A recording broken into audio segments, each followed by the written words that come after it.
Do you think it's safe for wildlife having No, dirt and leaves in it? because it's polluted. All right. Just for now. Ignoring the bubbles on the top because that's left over from the last group, if it just had dirt and leaves in it, do you think animals could still live in it? Yes. Yeah. So during school, John's teacher reads the class a news article about local livestock. Who has our livestock container? Does anyone say like livestock on it? Yep, so you can come up and put some squirts of that in there. The chickens are raised for their eggs and cows are raised for milk and meat. Manure from these and other animals is washed off the pastures and into streams which lead into the Chesapeake Bay. During lunch, John eats a peach.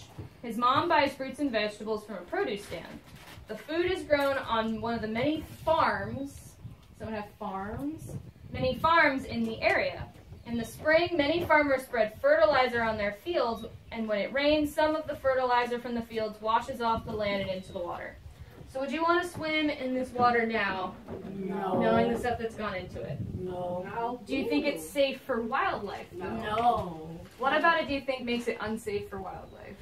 What did we, the fertilizer? Yeah. Why do you think fertilizer is bad for wildlife? Because of the stuff it's made with. Yeah, so it's made with harsh chemicals and poisons. What do you think? Chemical. Yep, the chemicals might be bad for things like our frogs that we just learned about and got to visit with. Oh, So- it's a mall. Oh yeah, there's probably lots of them. After school, John passes many parking lots on the way home. Come on up. Some of the cars have leaks and antifreeze and oil drips onto the paved lot and runs off with the rain. When he gets home, John plays video games until his mother comes to give him a chore to do. He gets up and leaves the room with the TV on. The electricity that runs the television comes from a power plant, so you can just drop your whole container in there. In the process of making electricity, some smoke gets into the air. The storm is finally passed, and John's chores to wash the car. Who has washed the car? Yep, so go ahead and squirt some in there. The soapy water rushes down the driveway into the storm drain, which empties into the river. On his way back, John sees a family packing up from a picnic. They leave behind litter, and that litter washes into the river the next high tide. So you can drop some of your papers in there.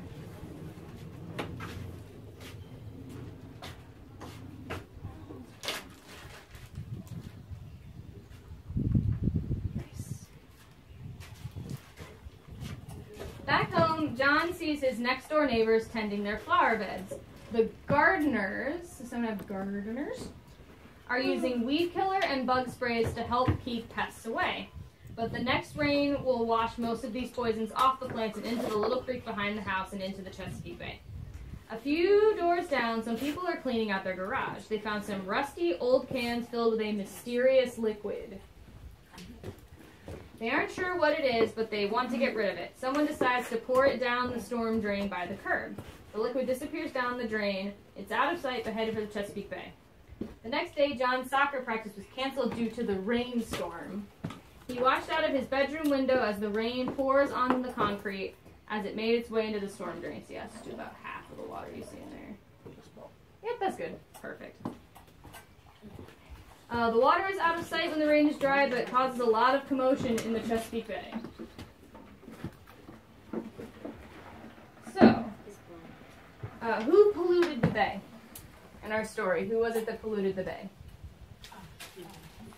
Was there any, like, one specific person? Yeah, so it was everybody, whether they meant to do it or not. Who is going to clean it up?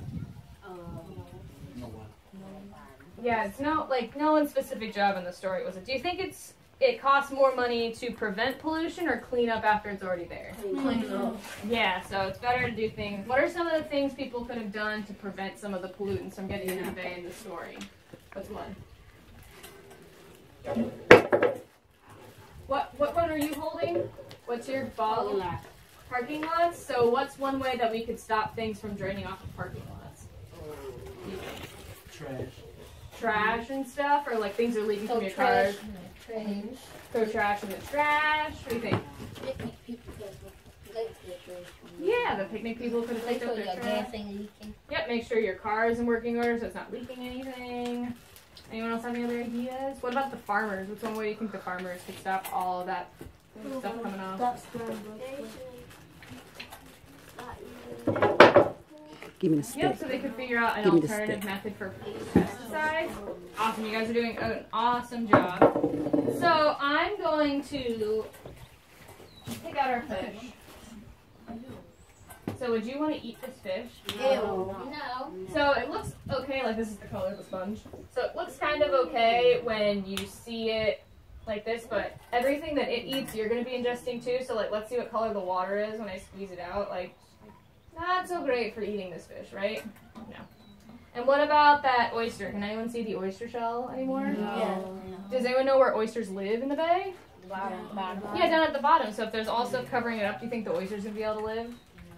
No. So good job, guys. That was the day around.